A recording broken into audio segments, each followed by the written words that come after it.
psilocybin in a high dose. What does it do? These mind-manifesting drugs are like skeleton keys. Each of them give access to exploring the human mind.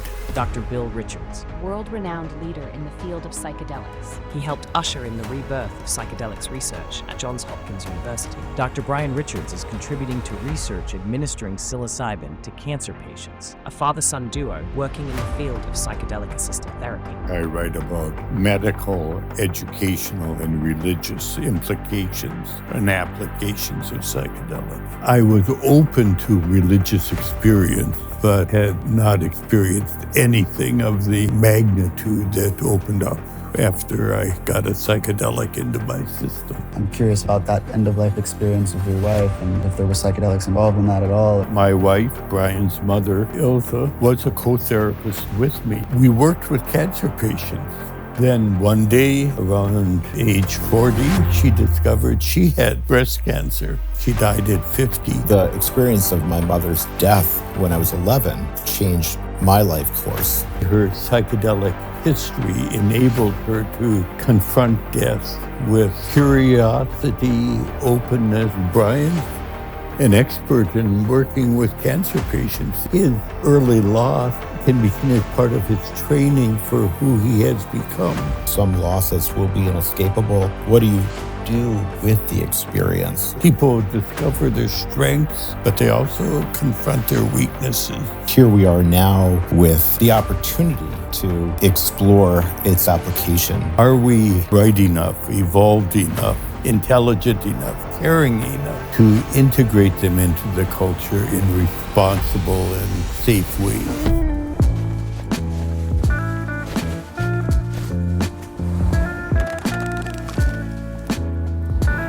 Thank you both so much for joining me today for this. What excites me so much about sitting down with both of you is I just feel like there's such a wealth of knowledge and information in having the both of you here. It's like an incredible opportunity in my lifetime to be able to speak with you both. So thank you, truly. Well, thanks for inviting us to participate and look forward to our interview. I figured we start with the basics a little bit on the both of you and psychedelics generally. This is likely my audience's first formal introduction to psychedelics, so I figured I'd have one of you start by just defining what psychedelics are. I know you said the term was not always used when you started or experienced psychedelics the first time, but let's define it first and kind of define why psychedelic-assisted therapy matters right now. Psychedelic basically just means mind manifesting. And we use it to apply to these molecules like psilocybin and mescaline and LSD, but you could apply it to meditative states and spontaneous experiences of other states of consciousness, I suppose. But it's basically related to these psychedelic drugs or substances that have incredible effects. And we are trying to figure out how to ensure their wise and responsible use and integration into society. Let me start with you first. What was your first introduction to psychedelics or to a psychedelic drug? My introduction to psychedelics occurred when I was a graduate student at the University of Göttingen in Germany. And at that time, I had not even heard the word psychedelic. I had no idea what psilocybin was. But at the psychiatric clinic around the corner from my dormitory, they were testing some new drug that was reported to elicit memories from early childhood. And I thought that sounded kind of interesting. A friend of mine had participated and experienced himself sitting in his father's lap. And his father had been killed in World War II. It was profoundly meaningful to him. I went over and asked if I could be a test subject, and they said, sure. First, they asked if I got drunk very often. I didn't. And they led me to a little basement room, and there was a cot, an end table, a little narrow window looking out over the hospital garbage cans. And they gave me an injection of psilocybin and left me alone. That was before we recognized the importance of preparation and supportive And setting. By some good fortune, I had an extremely positive experience of transcendental mystical variety that I didn't even know was a possibility. Wow. So I was one very amazed 22-year-old or 23. Yeah.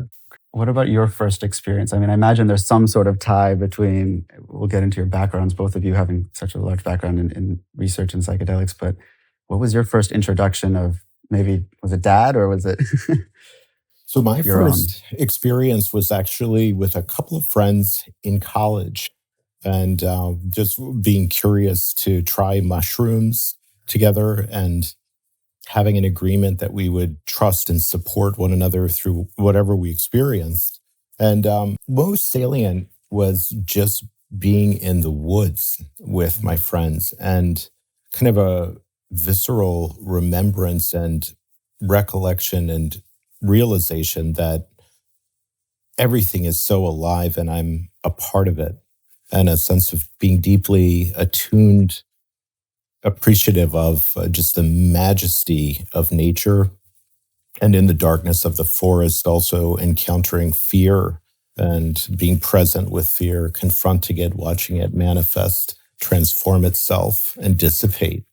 And so some very deep experiential lessons one evening with a couple of college friends that was really inspirational for me to continue to explore psychedelics with a real respect for them, their power, and also their potential. When did the research begin for you? I suppose you come first here. So when did you go from this experience to realizing you want to start working in this or working on it? And or when did that opportunity come about? Well, in Germany, I became known as that interesting American who had the mystical experience. And psychedelics were still legal in Germany and uncontroversial. It was a perfectly reasonable thing to give a psychedelic to a graduate student if he wrote a good report, just one more learning experience. So I gradually became involved in the clinic on a volunteer basis and started guiding English-speaking people through psychedelic sessions in Germany who wanted to experience a psychedelic while they were still legal in Germany, because they weren't sure they could do that when they got back to the United States. That's when I started guiding sessions. And now, 60 years later, I'm still doing it. And so you went from Germany, just so I can give my audience some background on your background. So you went from Germany to where next? I went from Germany back to Yale to complete a Master's of Divinity degree in teaching and research in religion. And then I went on to a degree in psychology of religion, another master's at Andover Newton Theological School. Then I studied at Brandeis with Abraham Maslow, who was very interested in peak experiences and the farther reaches of human nature. And then I was offered a job in Baltimore working with LSD in the treatment of alcoholism and severe depression and personality disorders, and early work with cancer patients to treat their psychological distress. And that was just irresistible. So I moved to Baltimore. I still didn't have the right letters after my name, though. I needed PhD. So then I commuted to Washington and to Catholic University and finally got my PhD so I could be licensed as a clinical psychologist. Were you interested in mysticism and religion prior to the psychedelic experience you had in Germany? Yes. Okay. And so that only enhanced it further? Yeah, I grew up in a Methodist Protestant orientation in northern Michigan that valued what we call conversion experiences, kind of choosing to give your life to something bigger than yourself that we call God. The idea that you could confront your guilt and your grief and experience a new beginning, get on with your life, but nothing of kind of the unitive mystical consciousness of mysticism, really, or the visions of deities and that type of thing. I was open to what you might call religious experience, but had not experienced anything of the magnitude that opened up after I got a psychedelic into my system. Yeah. And were those religious professors or scholars you had at the time, those teachers, were they interested in psychedelics as well? Did they do any of that seeding, or did you notice any of those themes and become curious about it that way? Or was it more independent where you found this?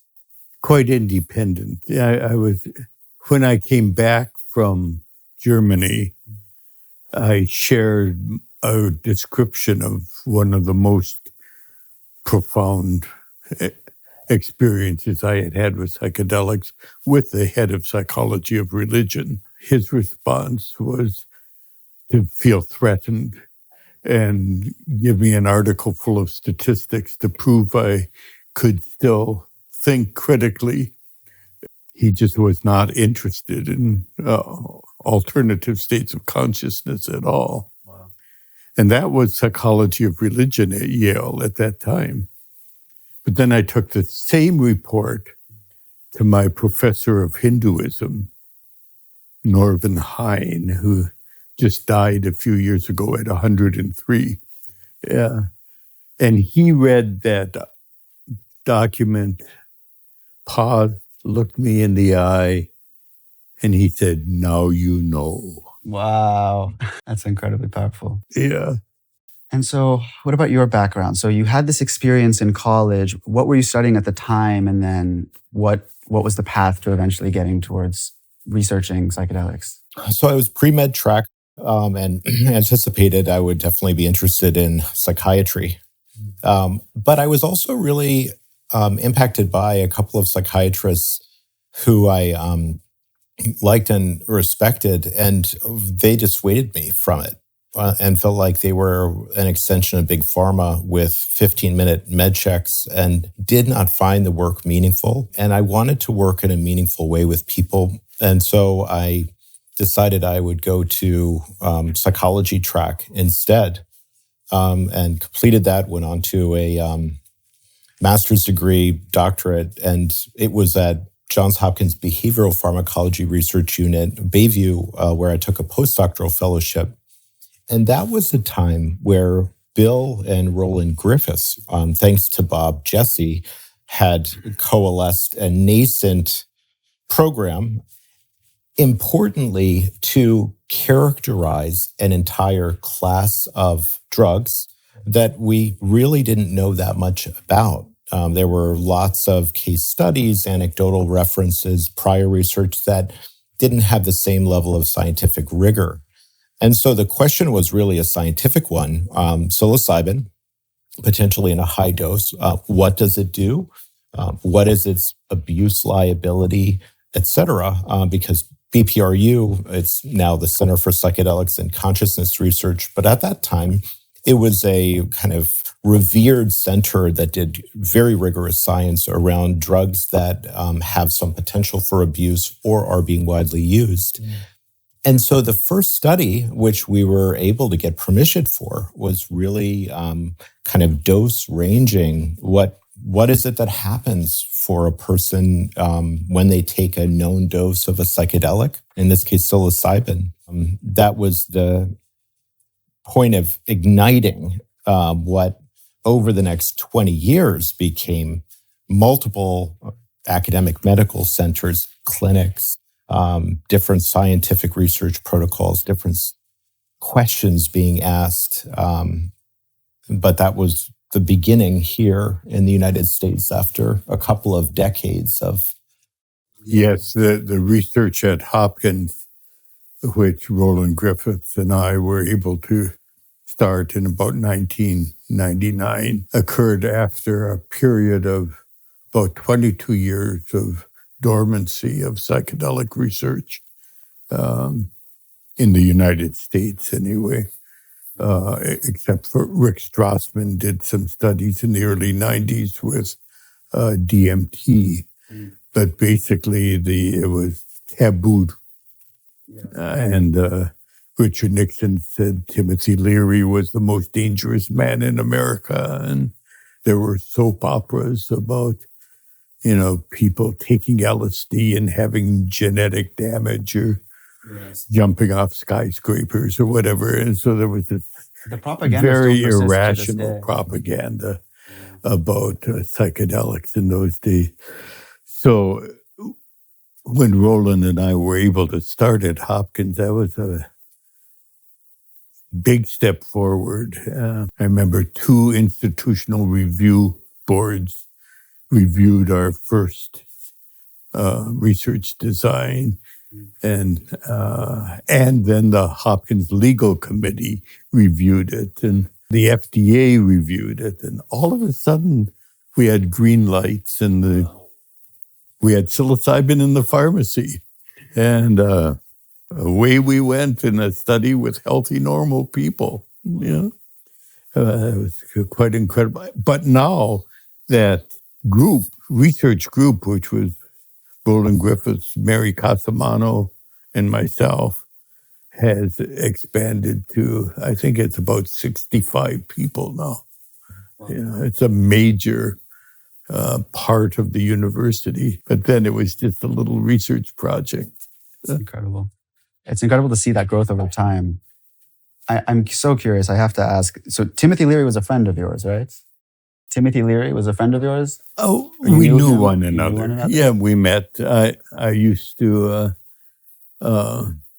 go to Millbrook on weekends when I lived in Boston, and there were seminars, and it was an interesting place.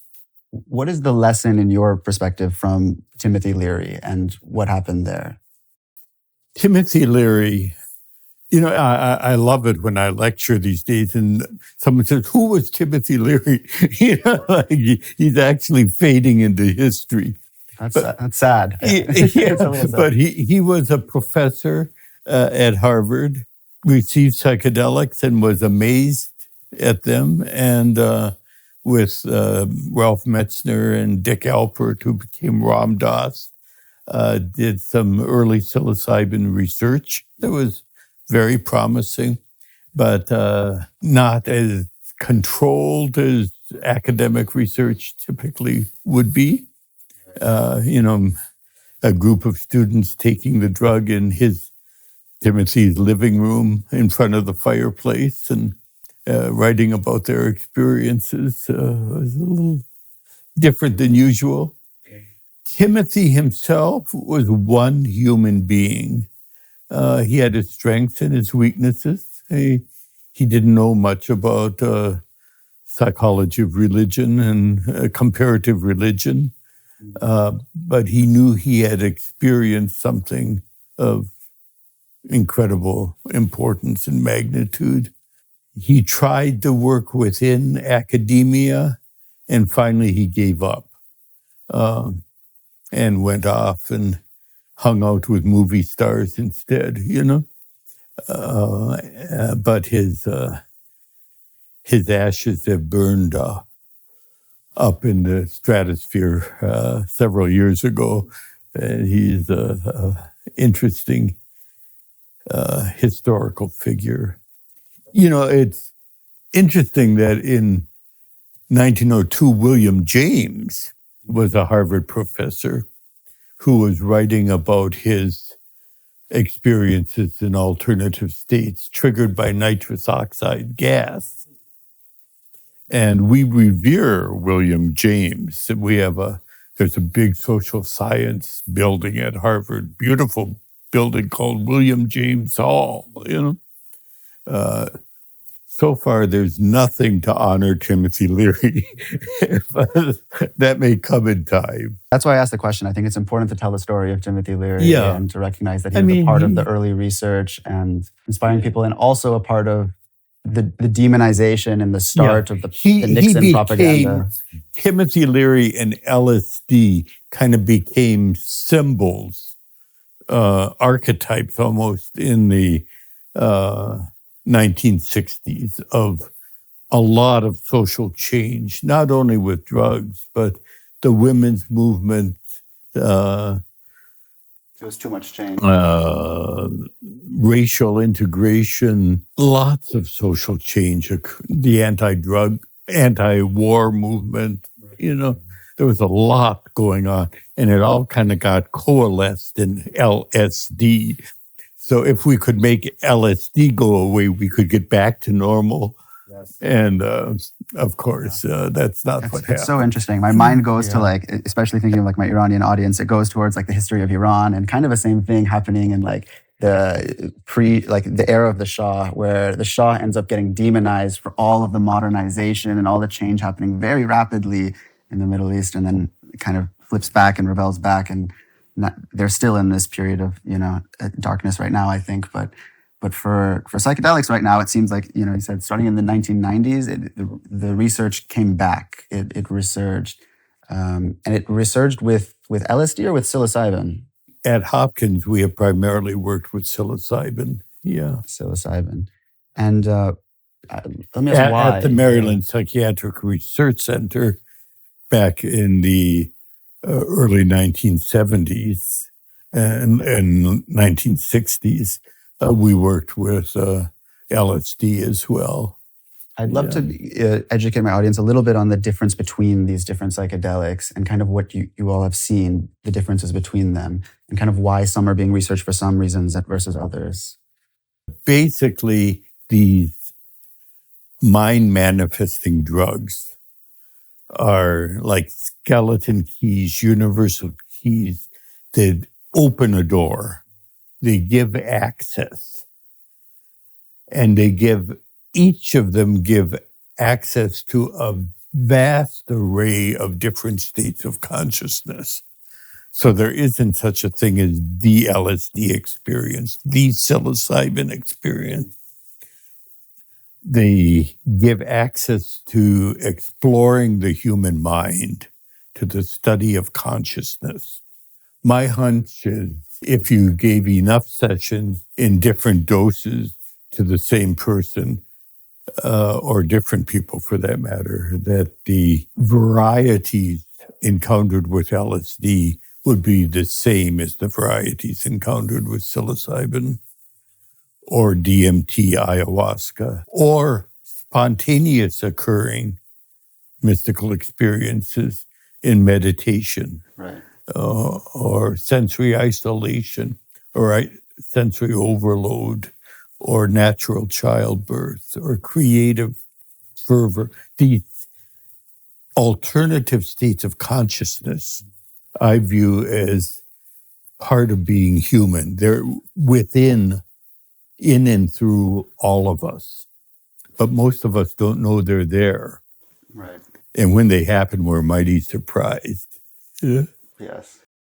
And you didn't include MDMA in that list. Yeah. MDMA may be unique. It has a higher probability, I think, of kind of opening what we call the heart chakra, the realm of relationships, interpersonal connections, love, interpersonally.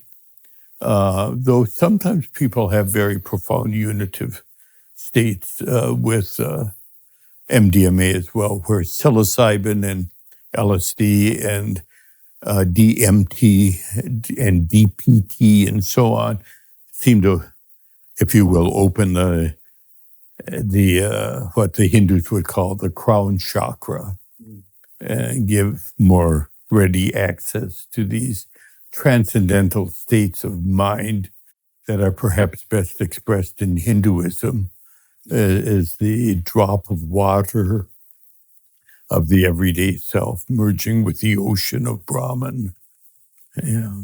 When we think of a healthcare system or Johns Hopkins, a place where we're recruiting volunteers to participate in a study, there's kind of a architecture of set and setting, and the medicine and the type of medicine, the dose of that medicine, and what's called the route of administration.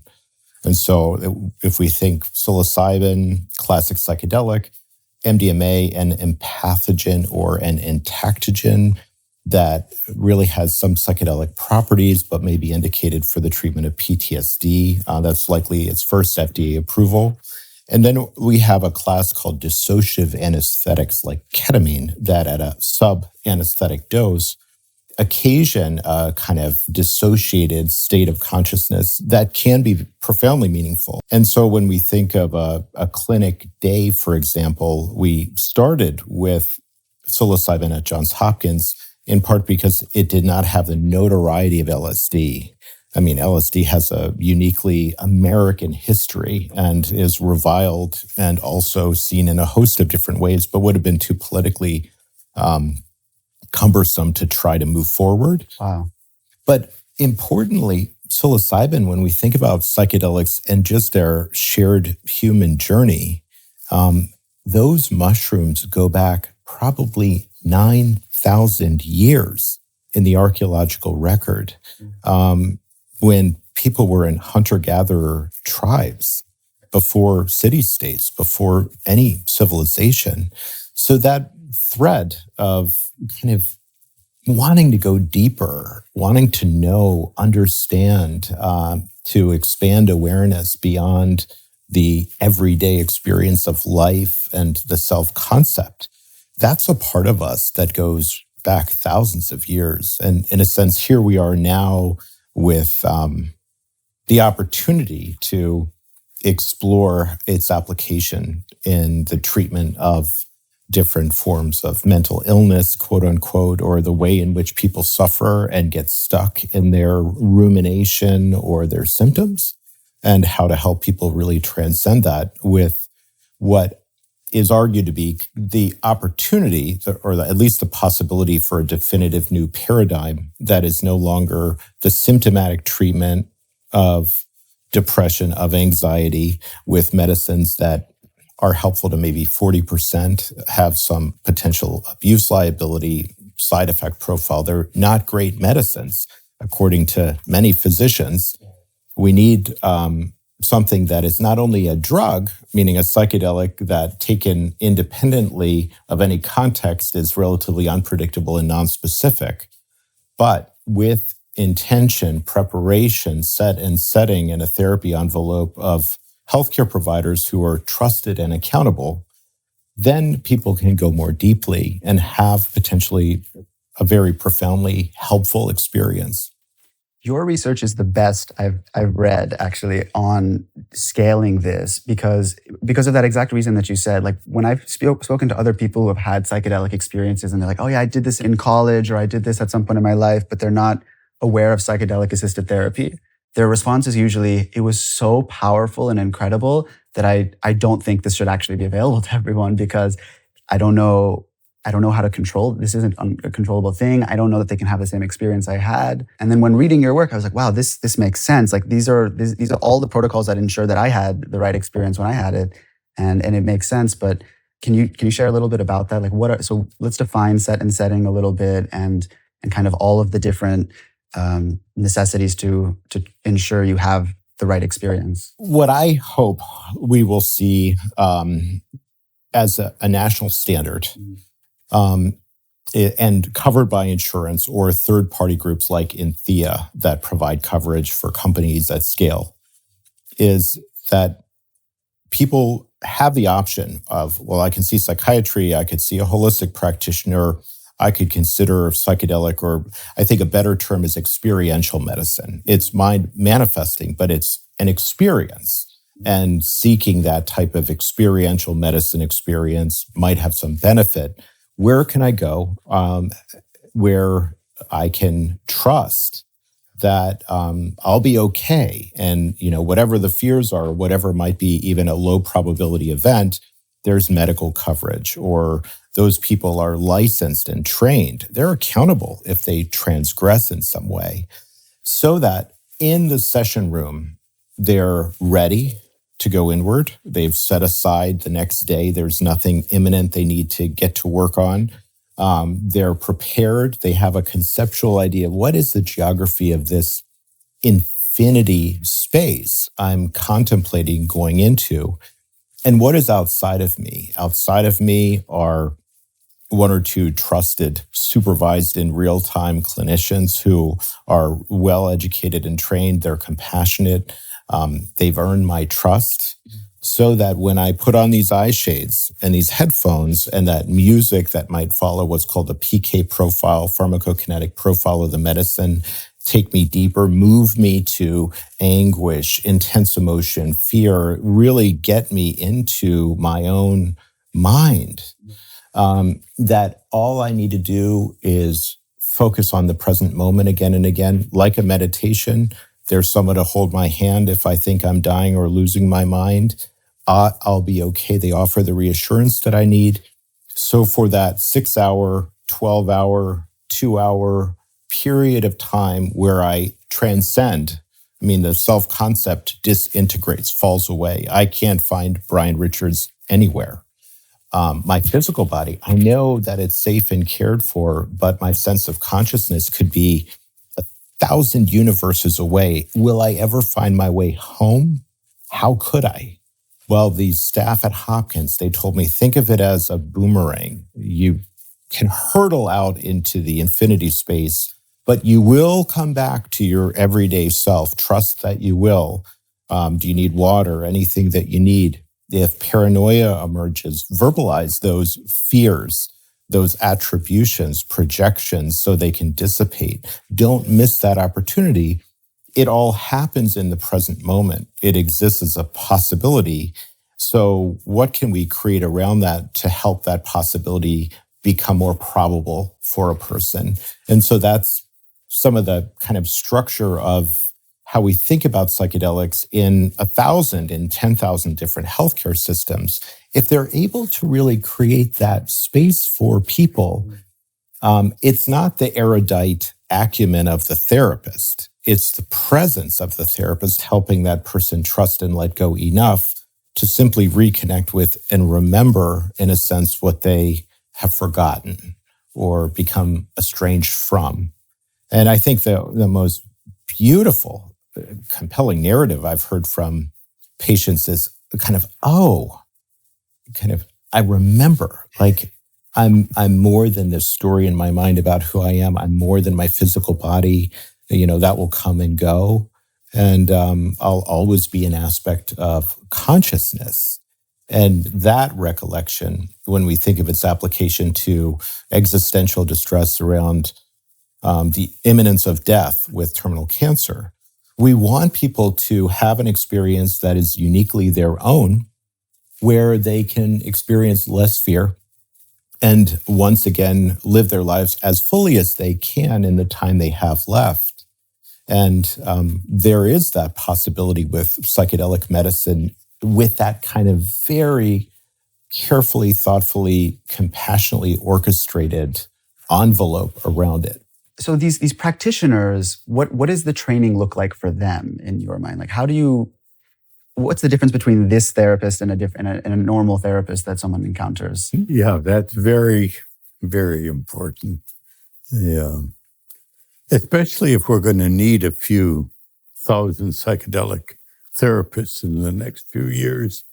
If the work with using psilocybin in palliative care alone, if that starts to be offered in oncology centers throughout the world to help people live more fully as they're approaching death.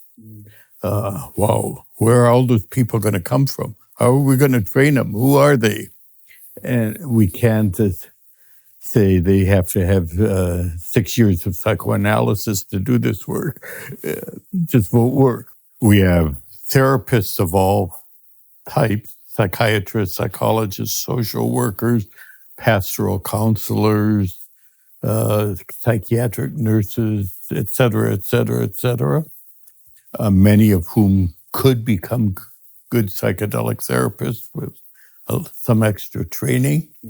The emphasis in ensuring safety and a high probability of efficacy with psychedelics is the ability to rapidly establish a deep sense of trust.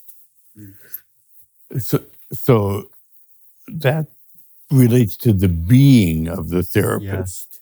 You know, if I come How do in you with, scale this? Like, how do you measure this? yeah, if I come in with my white coat and stethoscope and sit behind my desk and try to fix you, It's not going to work. You're not going to trust me. No. You know, if I meet you, I'm kind of beside you as a fellow human being living my own life, Yes. but here to facilitate your life and support you and be in the world with you, you can feel that.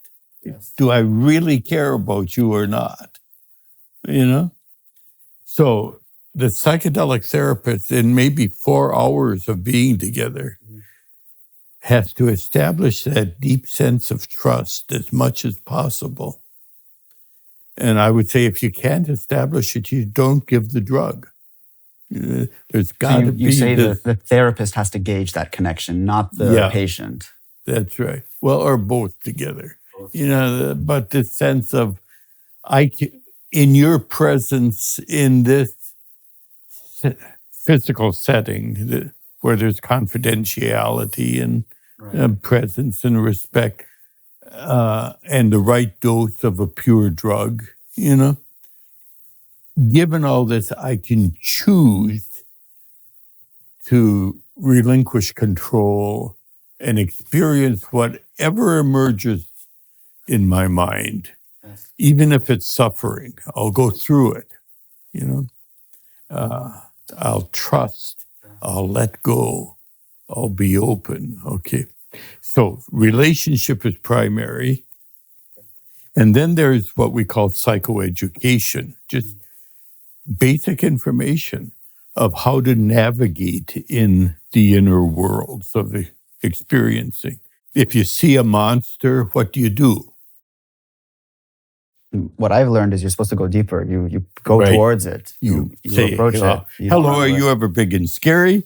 What are you doing in my mind? Why are you here? What can I learn from you? And you go towards the frightening thing. If you run from it, it becomes bad. It's going to get bigger. You're going to get smaller. You're going to have panic and paranoia. You're running away from something within your mind that could teach you something. So, yeah, you're big and ugly, but I want to befriend you and get to know you and find out what you're made out of. So you, in a sense, dive into the eyes of the monster, and become the monster, go through the monster, and then you understand what it's made of. Maybe it's your alcoholic father drunk in the middle of the night, terrifying the family. You know, maybe it's your fear of guilt and unresolved grief. Whatever it is, as you go towards it, the symbol unveils its meaning. So there's that intent that you reinforce. In the ayahuasca religions, there's this wonderful image. What do you do if you see the giant anaconda serpent? Obviously, you dive into his mouth and look out through his eyes. You become the Shakti, the Kundalini, the serpent. It's your serpent. Why would you run away from it? Okay, you know. So there's that. But then you also intend to kind of turn off your intellect during the period of psychedelic action.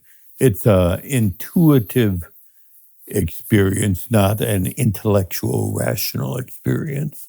So if you say, stop the world, I got to figure out what's going on, I got to label this, that's called resistance.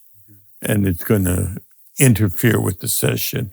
If you say, I hardly know what's going on here, but I'm going to experience this, I'll dive into it. And at the end of the day, I'll decide what words to put on it, how to label it, and you can draw on your knowledge of depth psychology and quantum physics and comparative religion and anything you like, and choose your own words to describe what happened. But while it's happening, just collect experiences, okay? Third big thing is if you experience a minor tremor of your arms or legs or nausea, psychosomatic symptoms, you don't just complain about them and call them side effects or adverse responses, but you explore the physical sensation. And that often leads to insights and memories. It has meaning, It's another language of the body.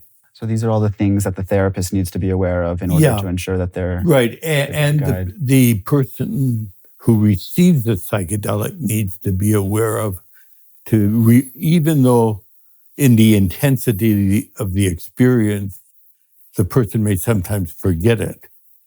There's a basic orientation to confronting, experiencing, accepting the music. If you don't like the music that's playing, you have every right to hate it. And you can say, I hate this music. Well, that darn soprano ever stopped singing, But we probably won't change it because we don't want the participant to get into playing disc jockey. And sometimes when you don't change the music, the very same music becomes beautiful 2 minutes later. What's happening is it's bringing up something that's uncomfortable and it's getting projected onto the music often. And so you want to take charge, The relationship and some basic knowledge about how to navigate in the mind before you give the drug. If you just throw the drug in your mouth to see what will happen, that's pretty stupid. Right. That's like jumping on a pair of skis when you've never had any instruction. And you tell this great story of your first time skiing in your book, and, that's right. And that comparison. I like or that. Scuba diving. Either one. Scuba's a good one too. Yeah, it's good to get some instruction first. Know how to do it. Yeah. If I may add to that. So Rick Doblin gave a talk at CIIS, which is the premier psychedelic medicine certificate program currently. And this was a few years ago. And in his very warm-hearted, personal way, he said, hey, we need 30,000 therapists who, as Bill alluded to, optimally have this way of being, these values, this level of ethical professional conduct, and can be relied upon to safely and helpfully support psychedelic medicine administration at massive scale. So how do we do that? When we think of these different rudimentary training platforms, or with pharma, there's these proprietary algorithms of how you need to be trained and certified as a therapist for a study. That's largely overlapping, and it's very, very expensive not only to train, but also to get that training. $10,000 or more. And so that also means a lot of people who would be highly qualified, who would love to be helpful in that way, can't afford it or don't have access. So how do we solve that problem? There is a solution inbound, which is that we really need a grand unified field worldwide for psychedelic medicine training. And that needs to be really curated, vetted content, and optimally we'll have a CE/CME option for some of that content. And so in stealth mode, there's a company called Saba that is ex-Coursera. So they've done it before and now in the psychedelic space. Very interesting. And with that, RSCE, which is another company that would be managing the CE/CME part of that. And then, with the exception of a few countries, there's the potential for a global network which has a lot of this content for training and support. And that's really what's needed. For example, just here in the United States, as I train and mentor people in the Midwest, for example, or one gentleman in Saudi Arabia. So he's completed the certificate program, and now what does he do? Where does he find resources? Where are there other people he can connect with and potentially work with, collaborate with in some way? Right. So we really need something at that level of scale. Interesting. And there's I'm sure there's concerns still, like how do you connect all these people around the world globally when there's still challenges in legality and so on. So on the question of legality and having seen it change so much over time, how do you decide like what to share with the world at any given point in time, with other peers in the field? How does collaboration happen when something is so, I guess early days it was not banned, but during the periods where it has been illegal, how does research continue kind of in the underground? Well, we've been fortunate to be able to work above ground. And I think when I last looked, there were like 170 studies with psilocybin alone approved by the FDA functioning on clinicaltrials.gov, That's pretty incredible. Which is incredible. But these are all legal. They have the legal drug approved by the FDA and the DEA, and they report, they monitor it, but it's there's a lot going on above ground. In the regulation that you all are creating and kind of all of this this information to teach people how to be able to administer and safely have these sessions with psychedelics, where does that meet the people who have been doing this for a long time? The shaman types, you mentioned India and Hinduism. Where does the spirituality meet the psychedelic world, and kind of how this world is evolving? How does it meet this ancient world? I think we're speaking two different dialects sometimes. We have much to learn from one another. Just for music, for example, we might in our playlists use some of the simple Icaros hymns that the ayahuasca community uses in their ceremonial sessions. But we might invite them to explore music we use, like Samuel Barber's Adagio for strings, the Nimrod Ninth Variation of Sir Edward Elgar, the Kyrie of the Bach B minor Mass, the opening of the Brahms Requiem, that we found very effective with many people, and there's room for good cultural exchange. I think some of the so-called shaman, in my view, is just another word for a provider, a medical religious provider of services, And shamans have their own framework, their own language, their tradition, but some of them know more than just how to use different plants and herbs, that they really have some insights about how to navigate deeply in the human mind, and we can learn from them. And similarly, in the West, we're not just a bunch of sterile, white-coated scientists. We also have insights and care about our people. And I think we have much to share. Yeah. And some of that has manifested in prior studies. Our first cancer study we completed a few years ago, the playlist was with the help of people who work in the underground. And it was called Notes from the Underground as a kind of title. But that playlist was a evolution of some of the earlier Hopkins music that, of course, was predominantly classical European. But this playlist included primitive instruments like the didgeridoo, Tibetan singing bowls at peak drug. And part of what informed or inspired that was a lot of anecdotal reports about people finding that was very helpful in those very deep spaces. And it was remarkable to observe the effect that these different forms of sound had on some people. And very importantly, when we think about integration, we give people the playlist because in a very scientific sense, we might say, well, here's a human being at this point in time with medicine on board who is encoding new memory with this music. Music is a whole brain dynamic process, listening to it, being impacted by it.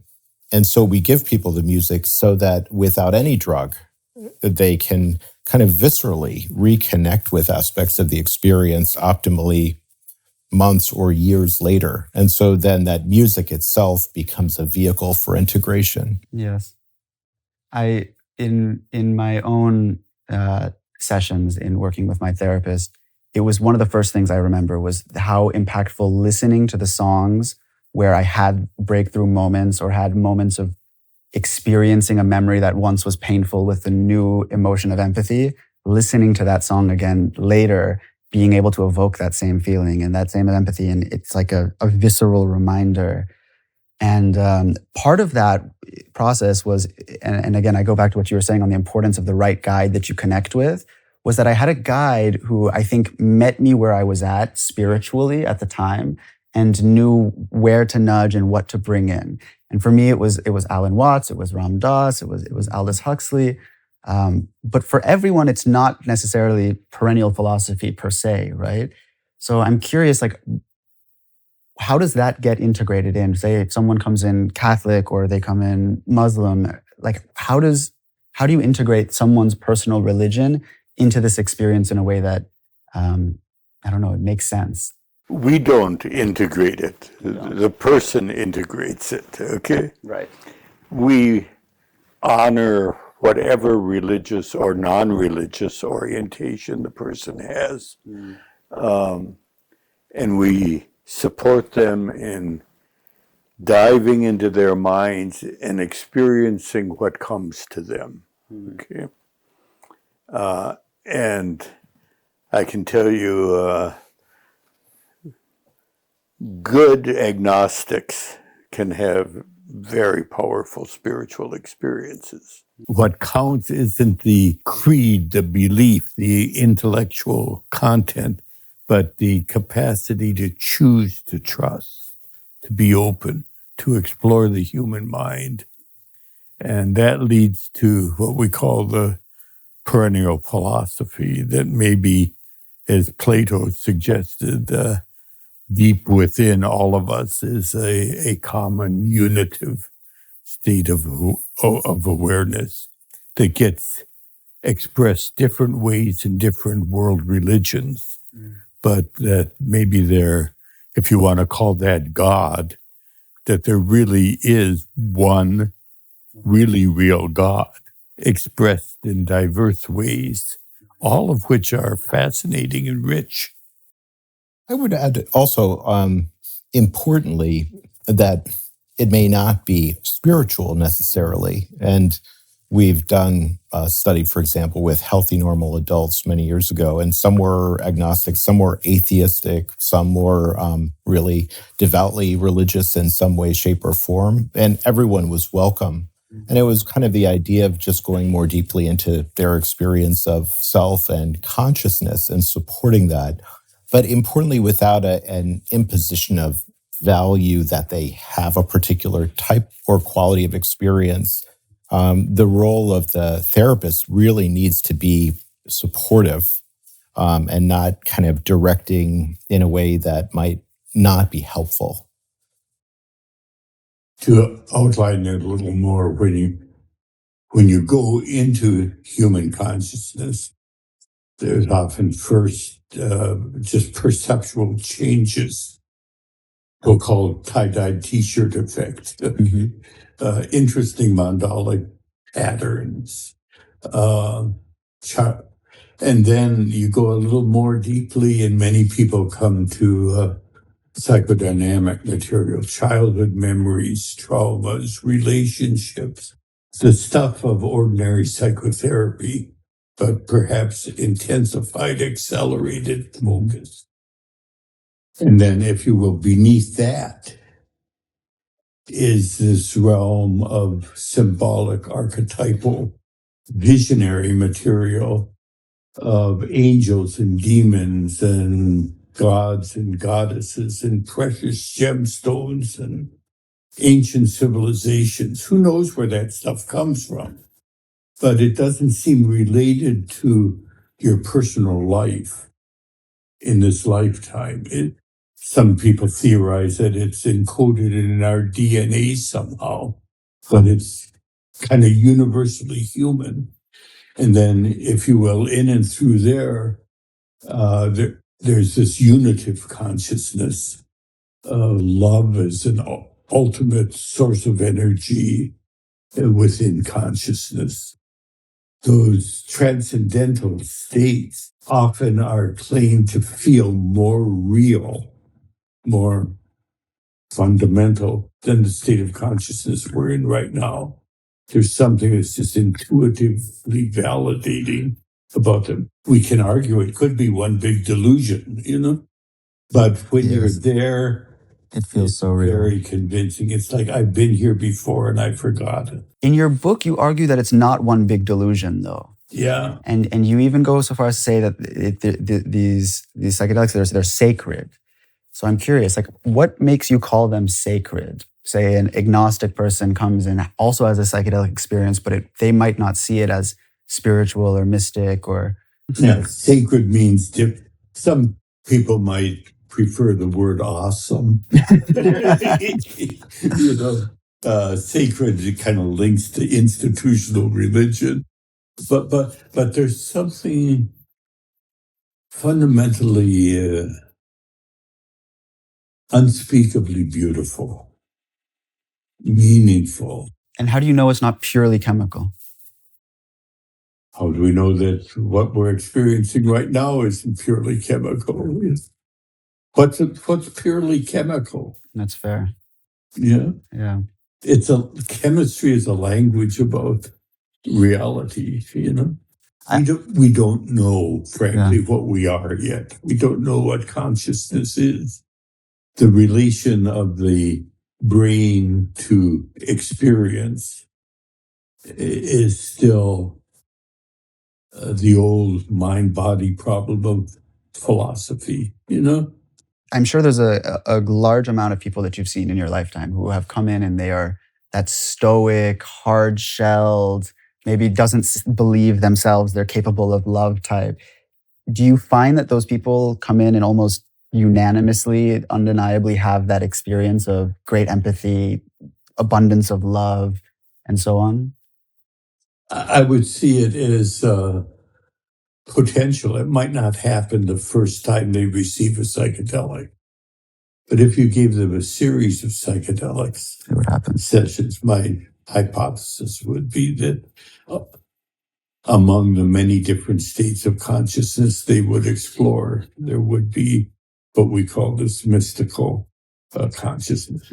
And what is the experience with that? So the multiple sessions. I mean, there's this general claim that I think a lot of the psychedelic world has made sometimes, which is that just one session is like, 30 sessions of therapy in one and can change your life forever, which I do think has some validity to it. Like most people's minds are blown the first time. But there also is the need, I also share this perspective that like with different psychedelics, with more sessions, there's so much to be gained and learned. What all have you seen in like the clinical setting and in the research of that difference in experience of a one large session versus a series? So much depends on what is being experienced. If you're dealing with psychodynamic material, which is especially facilitated with relatively low dosage of psychedelics, I'm working through my childhood relationships and insecurities. You might want a second session or a third session because it feels incomplete, like you're working through material and you ran out of time and you want to do some more, when people have profound transcendental experiences, they will often not be interested in taking a psychedelic again for a while, simply because it's so powerful. Not because it's so terrifying, it's because it's so good. But they need to integrate it. They need to meditate on it. It's a bit like if you've experienced all of Wagner's operas on one weekend, do you want to do it again next weekend? You know, no, it's just too much. Or how much time do you want to spend in art museums? You know, yeah, it was great last weekend, but do you want to do another this weekend, or would you like to do something else? There are some paintings you haven't seen yet, you know? Right. Are there any particular stories or that have stuck with either of you, maybe, that is like the most profound? I think about this every day as like, most incredible moment or change that was made for someone. So maybe I'll just give you a brief case example, but working with cancer patients, certainly the diagnosis of cancer is in and of itself life-changing, because then the future becomes indeterminate. Somebody actually does have within themselves a life-threatening illness, and how they relate to their body, a sense of betrayal, a sense of disbelief, dissociating from the process, but they will then need treatment. And that course of treatment could be months or years. It could be surgically disfiguring. There could be very serious side effects from chemotherapy, radiation that can be lifelong. It's a big deal to get cancer. And even when the outcome is optimal, no evidence of disease now for a few years, people can still be resolutely stuck in a fear state, meaning they're still under surveillance and will need imaging. They'll need testing to detect any potential recurrence. And the rest of their lives, there may or may not be a recurrence of their cancer. So with no evidence of disease, people can be stricken with fear. So one of our study participants was a woman in her 40s who, ironically perhaps, was a mindfulness, meditation, and yoga instructor, and she and her husband purchased a retreat they were building out. Wow. So a human being who's already extensively trained in observing the thoughts in the mind without reacting to them as if they're real, neuroscience-based practices to self-regulate stress physiology, the present moment, teaching this to others, and yet privately within herself, so fearful that she became really quite symptomatic, needed GI consult, needed neurology consult, imaging, because she would have dizziness. Is it metastasis to the brain? Anxiety-induced GI discomfort, is there metastases too? And so she was really suffering, and SSRIs, benzodiazepine sedatives, were totally ineffective, as was every non-drug practice I could give her. And outpatient therapy was not beneficial to her, at least not with me. So what can we do? Well, I can recommend this study I'm contributing to, where we're looking at a single dose of psilocybin, open label, 25 milligrams. And the hope is that will help with her symptoms of depression, and maybe more deeply than that. So also somebody who had experienced transgression by an authority figure. So our interpersonal distance, me establishing safety, she wanted me in the corner of the room, not proximal. Wow. That's fine. That helped her feel safe. And then her journey was resolutely her own, meaning she did not want or need certainly no therapeutic touch at all, but also no interjection, nothing from me. But to know I was there if I was ever needed. But a very kind of meditative process. And there were two salient pieces that were really quite beautiful and that also echo or resonate with other people's experience. One was the self-concept. There she was, disintegrated as kind of an aspect of consciousness, and she sees this cascade in front of her. every thread of that cascade is a compelling narrative of who I am. And it was like, oh, I can select any one of these. And that can become my story in my mind about who I am, that I become identified with, that becomes real for me, that I try to occasion kind of resonance agreement with others, that that's who I am. But none of them is necessarily right or wrong. It's just a story. And then the freedom to choose a different story, not that thread. That one's not, that's very self-limiting. I think I'll go with this thread when I return. And so the expansion beyond any story of self whatsoever to the recognition that she will choose one, and then thinking of selecting one that's more life-affirming, gives her more of a sense of freedom, lightness of being. So a profound existential moment. And at one point she decided that she had coalesced sufficient courage that she would go find her fear. And that took a lot for her because her fear was incapacitating. It was destroying her quality of life. But she decided that here she is now exploring the space of her own mind. And now is the time to encounter her fear if she's going to do it at all. So she decided, now I am going to hunt my fear. And lo and behold, it did not want to be found. And so searching through these corridors, opening doors, exploring, where is my fear? And finally, a sense of foreboding that behind this door exists my fear waiting. Will I open the door?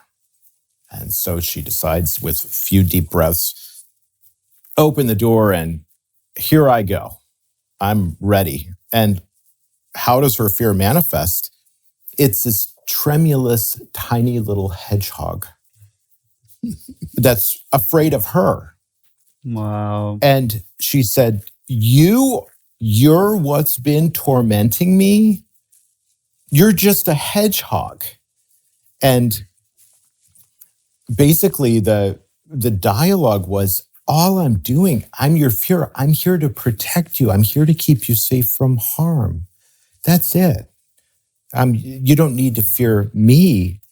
I'm the part of you that helps keep you safe.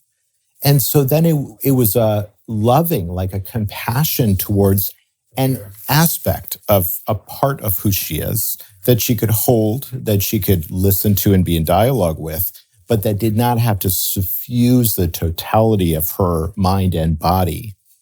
And so the symbol of the hedgehog became incredibly useful to her to disidentify from, the somatic sensation that previously triggered panic to here's a thought, here's the manifestation of my fear. And, maybe I should call my primary care doctor or my oncologist, or maybe this is just my fear speaking and I can hear it and come back to the present moment and what I'm doing now. And so, in a sense, some of the most profound realizations are also incredibly pragmatic. That now she has this symbol that's personally meaningful of fear that she can be in dialogue with, and that frees her to live her life in a more appreciative, present-centered way.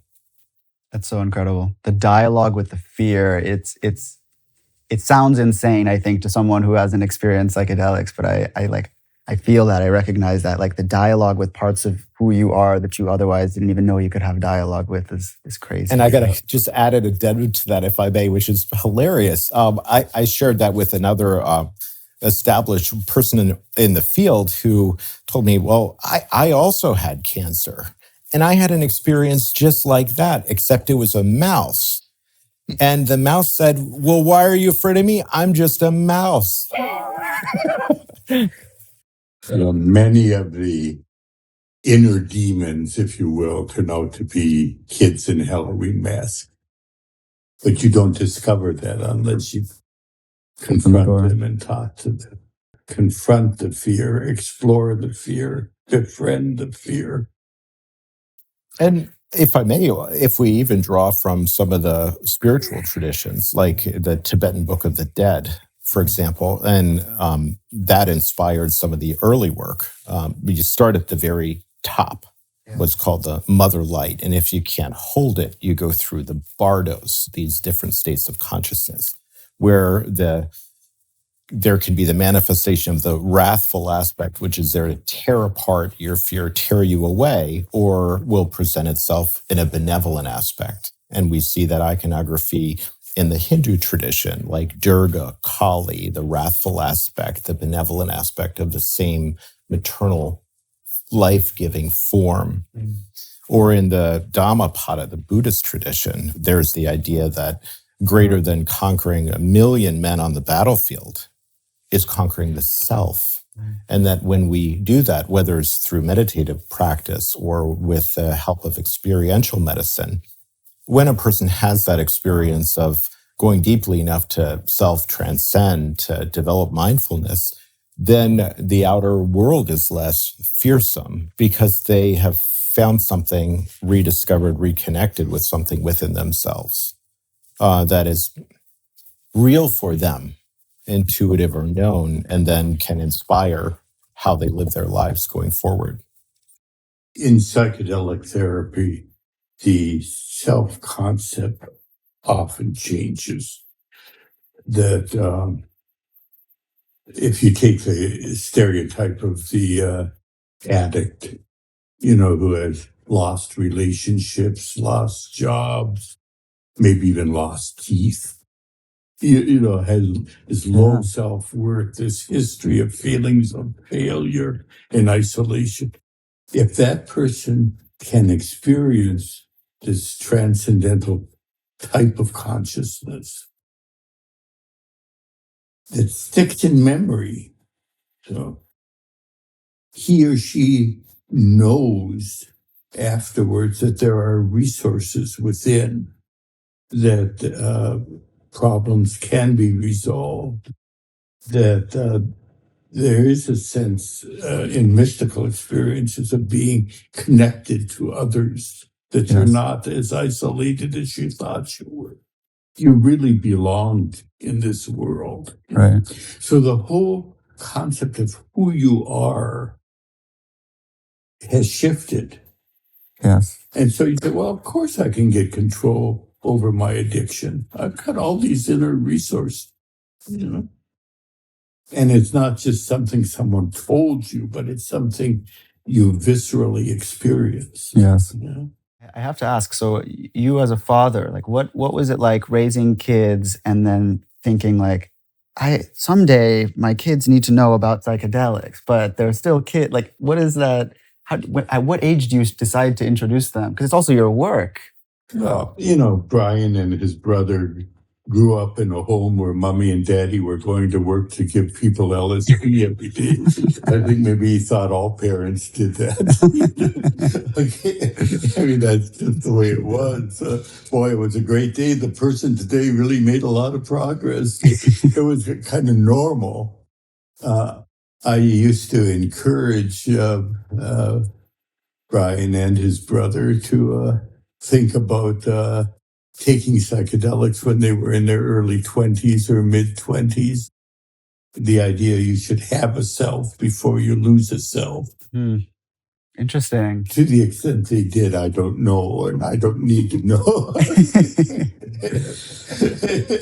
That's interesting wisdom there. You think that, so it is important to know yourself before you lose yourself with psychedelics. That's quite interesting. It's very important when you take a psychedelic that you're not just being passive to see what might happen. Like, my image of that is lying down on the pavement as a steamroller approaches. Sure, yeah.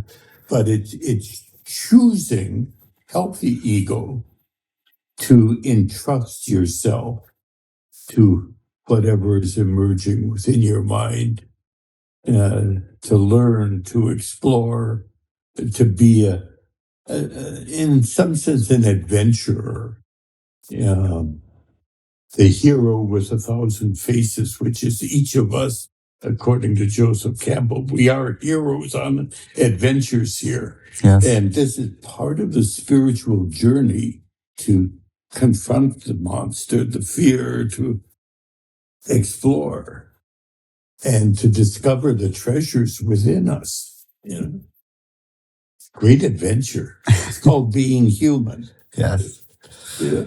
What about for you? Like you being young, was it, I mean, you kind of gave a little bit of insight of not initially being interested in psychiatry through the lens that you were learning about from your friends and so on. But from what you knew of your father, did that make you excited about going into psychiatry?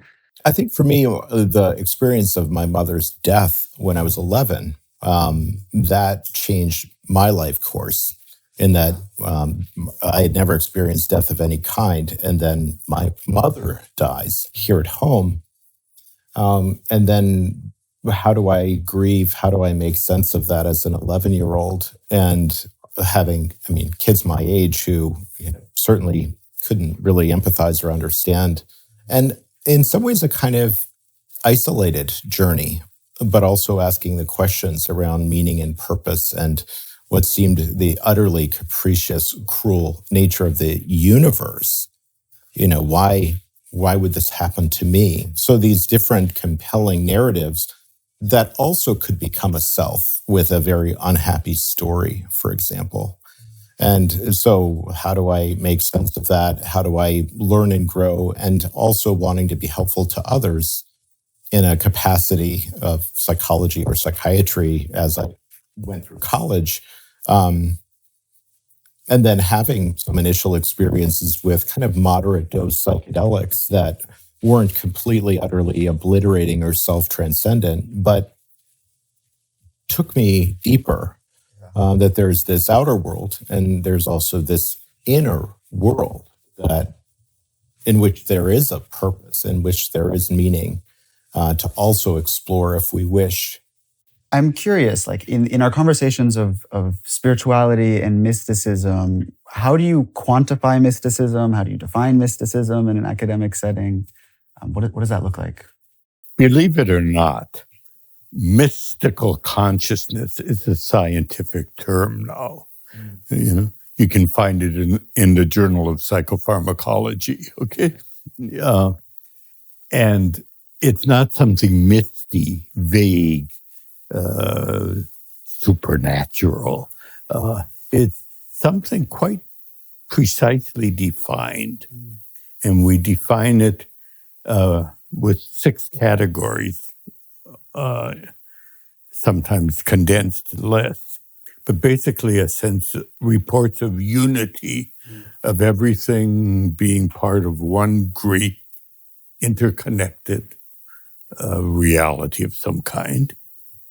Transcendence of time and space, that the state feels eternal or infinite, outside of time, independent of time and space and substance, which is the way we ordinarily organize our sense perceptions.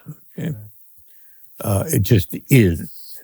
Okay, intuitive knowledge, not rational knowledge, but the reality of God or whatever your term is for ultimate reality. The reality of immortality, that this consciousness feels indestructible when you're in it anyway. The interconnectedness of humanity in what we call the brotherhood of man or the unity of humankind, or Hindus call it the net of Indra, the bejeweled net of Indra in which we're all interconnected. Beautiful concept.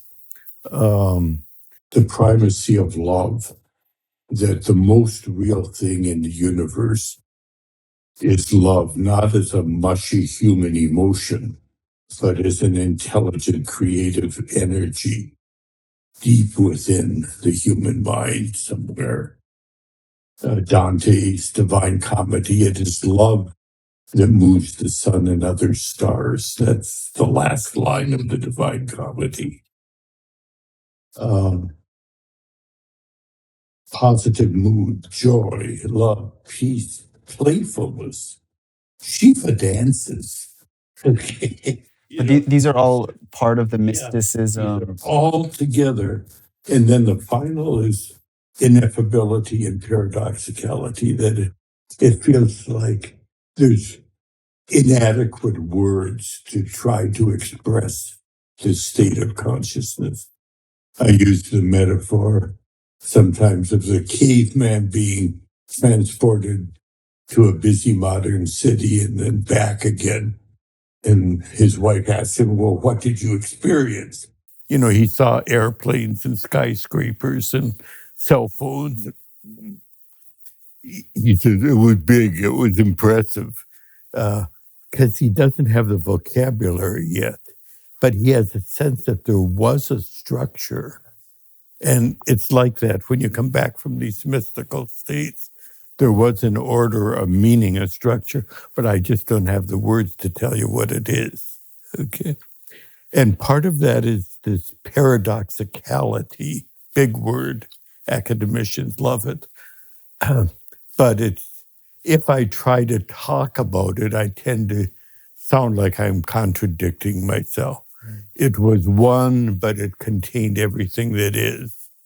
It was impersonal, but it was permeated by love. It was male and it was female. It was evidence for freedom and evidence for determinism, et cetera, et cetera. All these opposites or in antinomies, is that the right word? Antimonies of philosophical thought, these opposites. Antipodes. It's always both and, instead of either or. But it makes it very hard to talk about it. So like in the Taoistic scriptures, the Tao Te Ching, there's this wonderful verse, those who know do not speak. Those who speak do not know, you know? Or the Russian poet Tuchev says in writing or speaking about mystical consciousness, a word that's spoken is a lie because it's beyond capable. So all of this together Makes a mystical is experience. what we mean by mystical consciousness. And then we have questionnaires that can try to quantify it and determine whether all those categories were experienced and to what intensity and completeness. So not every psychedelic experience is necessarily a mystical experience. That's right. But some psychedelic experiences can induce mystical experiences, and you measure it based off of these different factors. That's right. You said. Okay. And do these various religions, they all, and like who decides what's mystical? I mean, like you kind of defined it here, but who creates that definition here that we just... That definition came from Walter Pahnke's doctoral thesis at Harvard, the so-called Good Friday study. And it's based on the work of Walter Stace and William James, psychologists who have studied reports of mystical states of awareness. You talk about Pahnke as well in your book, and you spoke about it in context as well, I think, with your wife and the end-of-life experiences. I'm curious if you're willing to share a little bit about that end-of-life experience with your wife and kind of if there was psychedelics involved in that at all, or any learnings from like a personal standpoint in that. Well, this is personal and sacred, but clearly my wife, Brian's mother, Ilse, was a co-therapist with me. She was a psychiatric nurse, and we moved to Baltimore and to do psychedelic research together. We worked with cancer patients. And then one day, around age 40, she discovered she had breast cancer.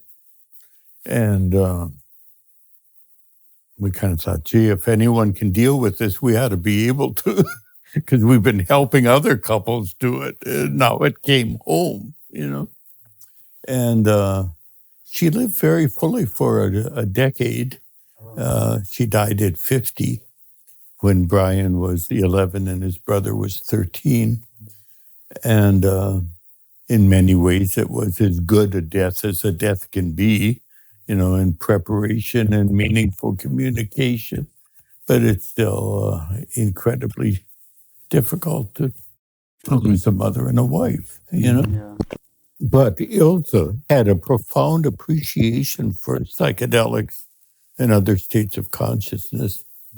When she was 7 years old in Germany, where she grew up, she experienced the bombing of Dortmund by British and American fighter pilots and was traumatized. And when I met her, whenever she heard a fire engine, it was always an air raid siren, and she would panic. It's just, she suffered from post-traumatic stress disorder. When she came to Baltimore to work in psychedelic research, she was offered a training experience with LSD, which we did with all the people we hired in those days. That still happen? On the job training. Yep. Paid to receive LSD for a day. Okay. That was before institutional review boards and the like, But in her experience, it's hard to put into words, but essentially experienced this gun exploding that became kind of the big bang of the creation of the universe, and left her with a sense that in spite of all the suffering and struggle and wars,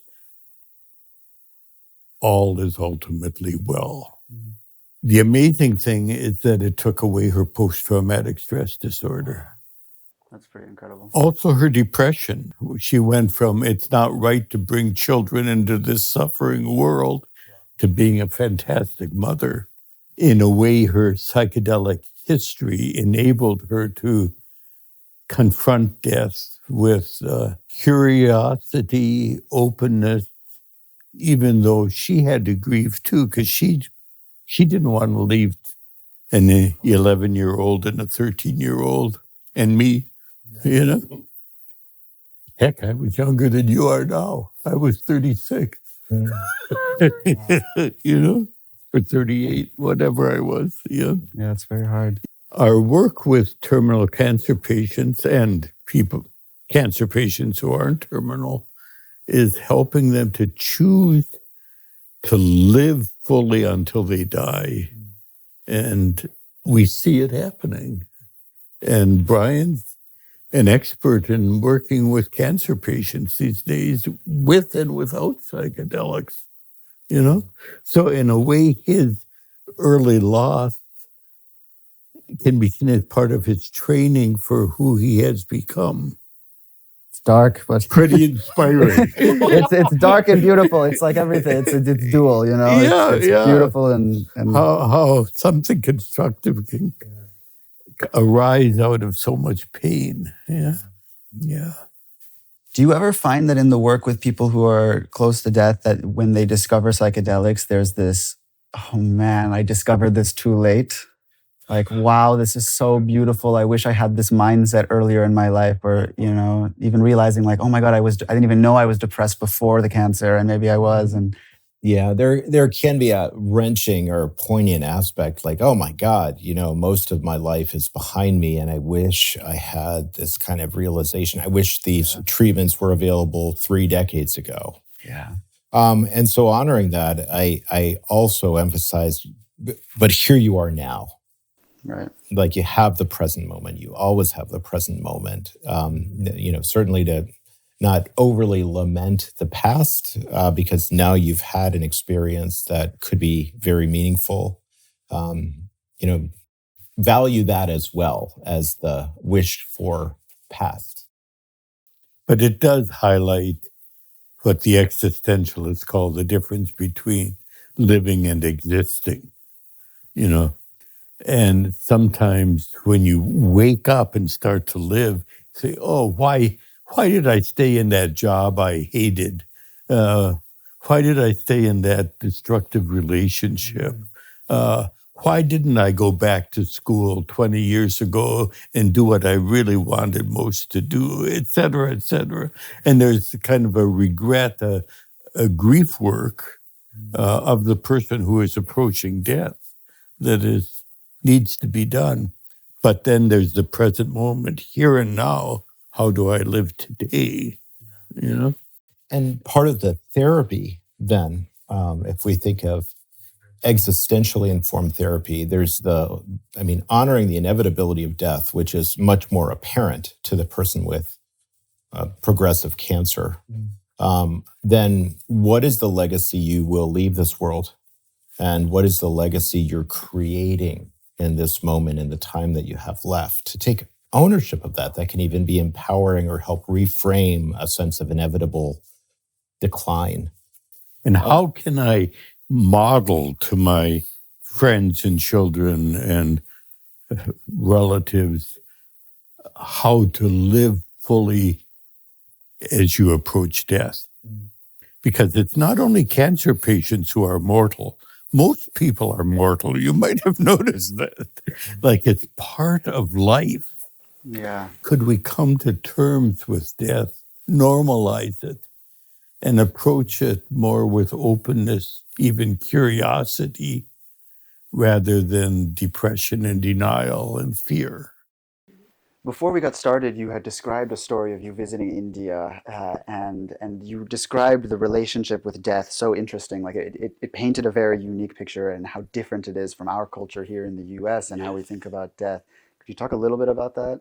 Sure. Well, I remember being in Varanasi at the Ganges.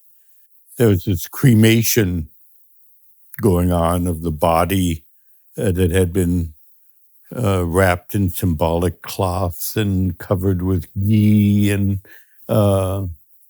dipped in the Ganges or whatever, and placed on the funeral pyre, and the male relative sitting in a straight line just watching the body burn.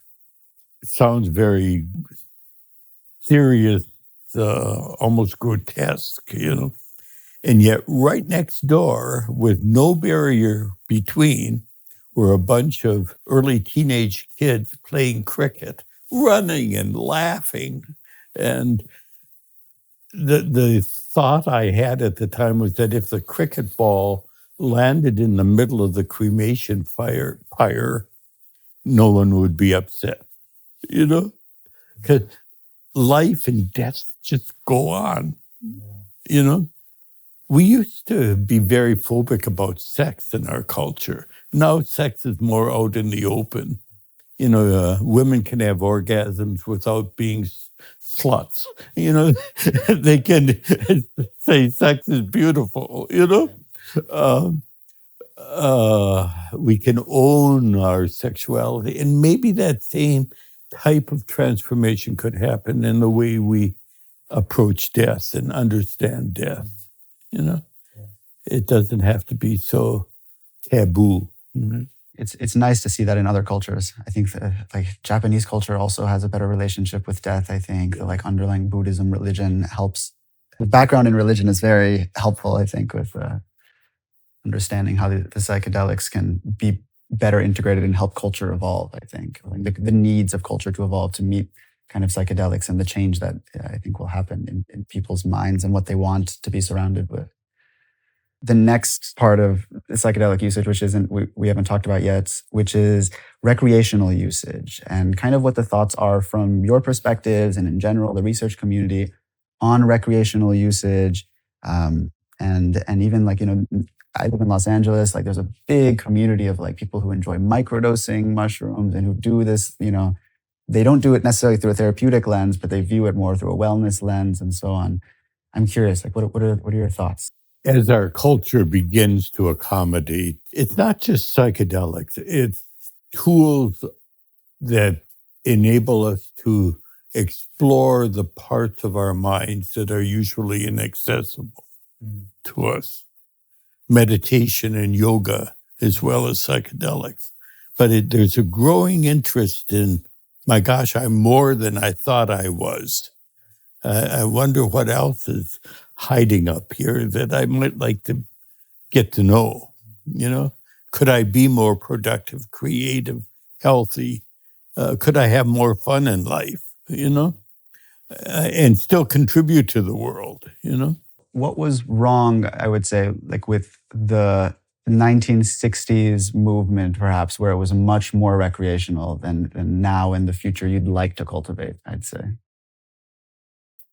Back in the 1960s, I think some people had very profound, mature, if you might say, experiences.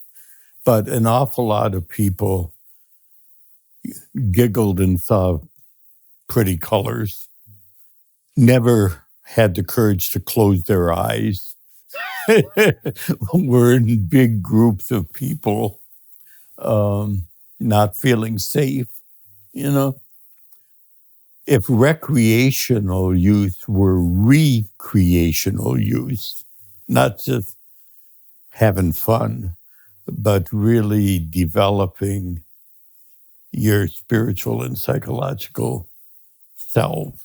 My image of that use is playing marbles with diamonds. I like that. It's like Michael Pollan's description was him peeing diamonds. That was his first. Right. I think the human consciousness is intrinsically beautiful and sacred and needs to be respected. And now that doesn't mean there's not room for laughter and playfulness and now and then. Yeah. But there's just the psychedelics are so much more than that. I guess maybe I could offer anecdotally a couple expressions of personal use that I think are potentially really meaningful and definitely a person's own personal decision to take a psychedelic with no context, no sitter, but an intention. Intention is really important, meaning it is our kind of conscious attunement to what we are open to, what we hope to create or experience, and again, bringing attention to that intention that we have. So I can think of one of my patients who has prostate cancer, and he has a garden, and he will take a moderate dose of psilocybin, independent of anyone being nearby. And he won't be running power tools. He'll make sure to not endanger himself. But his attunement presence with the life he has planted, cultivated, nurtures, blooming, blossoming around him through the seasons is very profoundly meaningful. And that resonance with or desire to take a medicine to then be more attuned to and a part of the natural world is a beautiful expression of a kind of recreational use, quote unquote, but one we can't offer people in a clinic. Yeah. And so the participation in the natural world is something that is available to a person taking it recreationally that we can't offer in the safety setting confines of a healthcare system, or at least most of them. Another expression, which is more integrative medicine, and I think a real innovation that I hope will scale, is the use of infrared sauna with low to moderate dose, maybe ketamine sublingually. Because then you have a closed space which occasions all these physiological changes through infrared. And if a person also listens to music or has an intention, hydrates adequately, then you have a whole body intervention. And if we think about experiential medicine really being about the experience and add an element of hormesis to it, or a kind of volitional stressor, that has its own remarkably positive physiological cascade, then we're really innovating. And so I think that is one expression that has some scientific basis as well that can be really helpful. In my book, I write about medical, educational, and religious implications and applications of psychedelics. I think realistically, as our culture begins to be open to it, the growing edges in medicine. Like, first, let's make them legal to administer to a cancer patient to live more fully. They have less anxiety and depression. Why not? But there's also movement in religious communities, especially using ayahuasca, that this is a sacred group practice. It's integral to their faith. Even in the United States, ayahuasca churches are being authorized and respected. The Drug Enforcement Association knows about them and ensures that their drugs are properly used, but that includes religious use by healthy people. Yeah. Right. So cultural change comes about gradually, I think. I hope the day is soon coming when it can happen legally, and those who want this type of experience using psychedelics to facilitate it, whether it's personal growth or spiritual development or whatever, can legally and above ground pursue it. And that implies probably retreat centers where there's medical screening, pure drug in the right dose available, skilled people to help you prepare, integrate, as well as take the drug and have the experience, that afterwards you have all these new insights often, and you have to decide what to do with them, What I hope will become more of the standard, again, in more than just one location. So, for example, I work with a psychiatry behavioral health practice with 5 locations and 120 employees. They're iterating ketamine therapy, meaning not just drug administration, but how can it be reimbursable, sustainable over time? What is the staffing? What's the music therapy? Who wants to be trained? So we have a really solid team that delivers CAP and then psychedelic assisted therapy with MDMA, possibly later this year. Wow. Literally, that's FDA approved.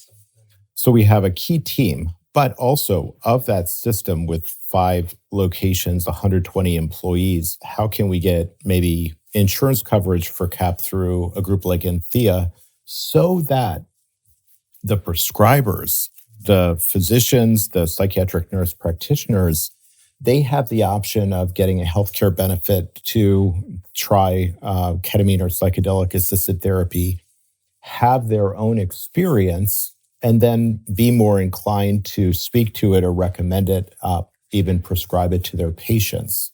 So there's the individual and then there's the system, and how can we support the system growing, inclusive of the different providers. Ketamine wasn't legal and used in this way early on, right? When you were learning about LSD and they were using LSD. It's more novel in this approach, right? There was some experimentation of it back then, but the focus was on LSD and psilocybin. I'm so curious to see what happens from a legalization standpoint, and if in the future, if ketamine even is used in this way as much once others are more legal, because there's a part of me that thinks that the like reputation, for example, of LSD has kept it from being one of the forefronts of the psychedelic research.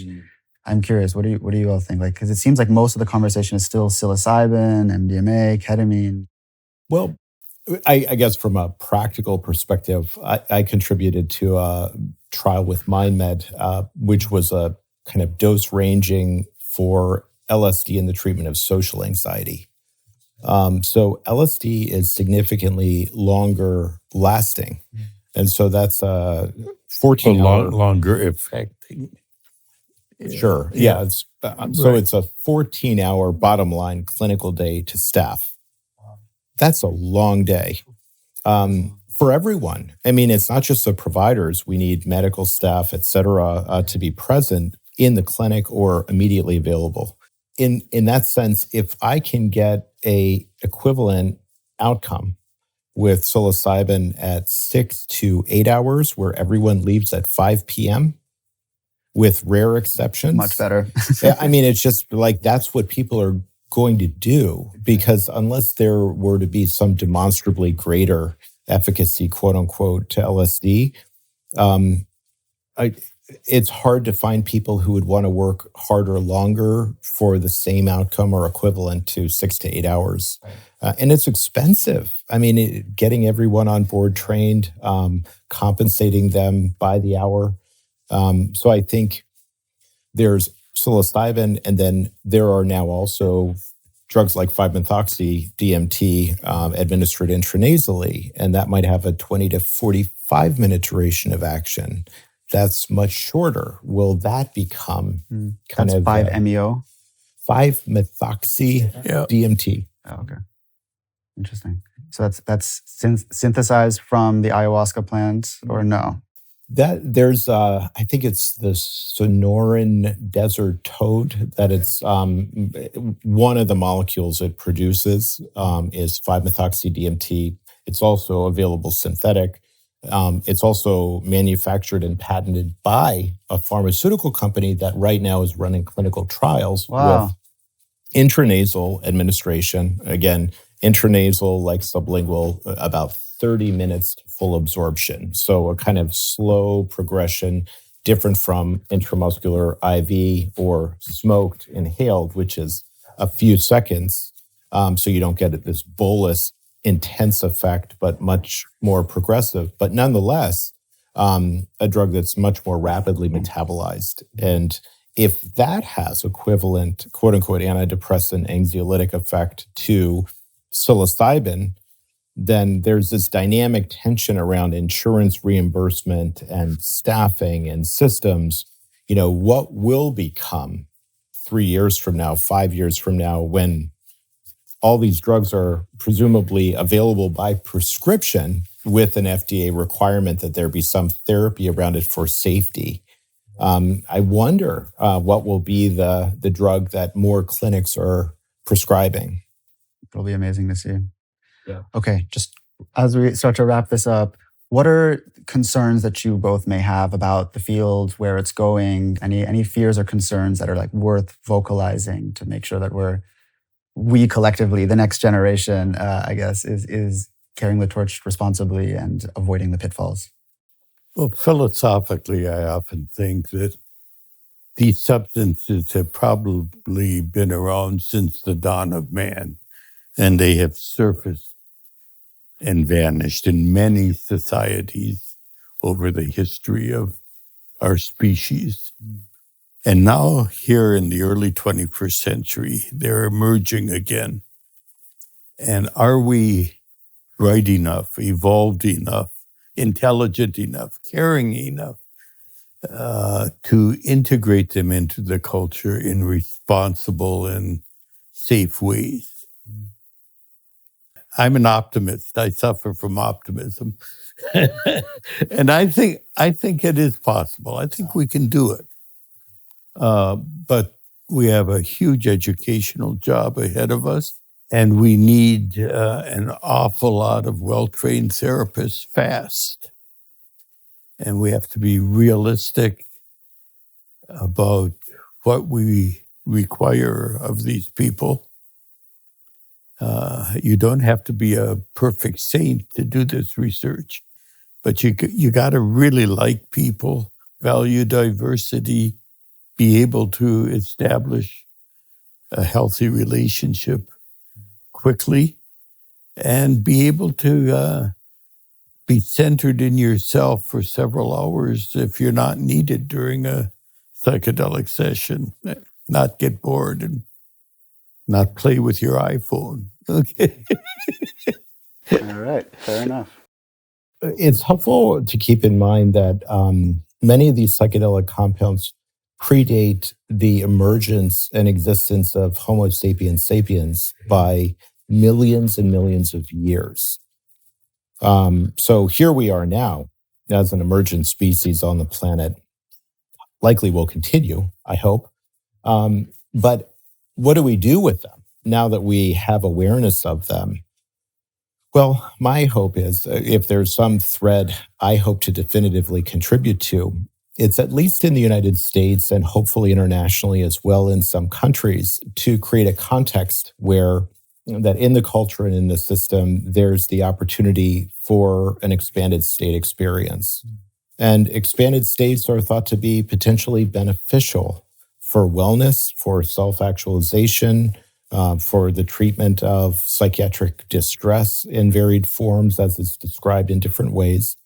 And that people can elect to explore that. And it's completely fine because then you have context for human beings individually in a kind of culturally supported way to have these kinds of experiences that are then more readily talked about, more potentially meaningful because they haven't done something illegal or something fringe. It's just a part of the culture. And that's a manifestation potentially of a much healthier, self-sustaining, evolving culture than I guess that's the aspiration, ultimately. Yeah, what would our world be like if the mental health was significantly improved?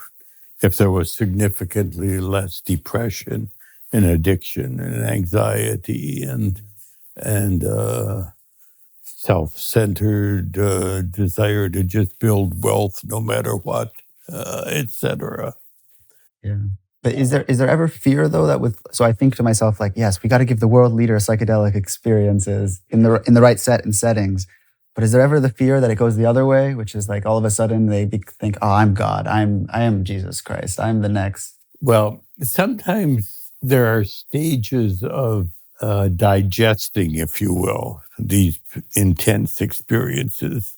And some people may go through a period of ego inflation, we call it. And we just need good, trusted friends to bring them back to earth. You know, in these states, there's a certain self-correction that occurs in time. People discover their strengths, but they also confront their weaknesses. We need communities and support and professional organizations that make sure people aren't going off the deep end, if you will. You know? But that's true of many things in life. You know? And I think hopefully as time progresses, we're becoming more grounded with respect to psychedelics, meaning even the most obliterating epiphany, you come back to your body in the present moment and you have your life ahead of you. Some traumas, some losses will be inescapable. There's the inevitability of death. What do you do with the experience? Does it inspire a person's life or does it get kind of compartmentalized or forgotten? So the beauty of this is that now we have a pathway to help people have really profound experiences, but ultimately it's our existential choice what we're going to do with it. Will it change us at all? I'm very fond of the Zen ox herding series. I don't know if you know it, but it's a metaphor for spiritual development. And it begins searching for the ox, trying to find meaning in life. And then the day comes where you first sight the ox, or you find the footprints, and then you sight it. And then you approach it, and you dialogue with it, and wrestle with it. And the day comes when you ride upon the ox. And then if you progress even further, there may come a awareness that you are the ox, or that you enter into the essence of oxness, if you will, you know? And then there's no ox and no you. There's just a unitive consciousness. But the culmination of the spiritual journey is riding the ox back home from the mountaintop to the village to be an apprentice bodhisattva in chop wood and carry water and be a compassionate presence in the world. Okay? That's the real goal. That's the goal. It's great to visit the mountaintop now and then, but you come back to the village. Yeah. Is there any dosage dependence that you all have found with some? We'll go with psilocybin, since it's the most popular, I think. That you found is like necessary in order to, I don't know, have that like bigger experience. Yes. Like, I mean, in this work, I feel like I've always been told less is more, but sometimes more is more.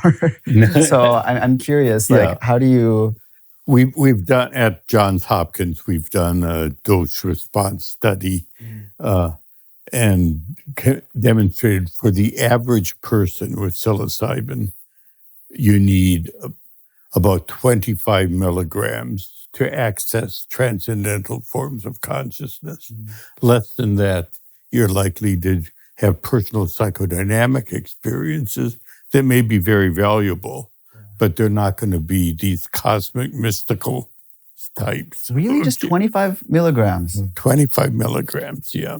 But having said that, the footnotes are, there are some people, the Abraham Maslows and Eleanor Roosevelts and Albert Einsteins of the world, who just have these experiences spontaneously with no drug at all. Wow. You know?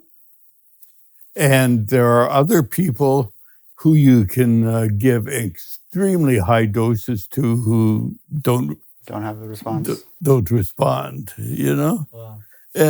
So it's more than the dose of the drug. Person. But for the average person, we can say you need 25 milligrams of psilocybin if you want to have a profoundly spiritual, transcendental type of experience. Yeah. I would add to that like any medicine, there is an overdose. I think Hopkins took it up to 40 milligrams with some study volunteers to measured relative milligram to kilogram. So for some people, it ended up just being this kind of bewildering experience where they had some motor impairment and was perhaps not as helpful. So although it's not medically dangerous to give a very high dose of psilocybin, you can definitely take too much of it to have. Exactly.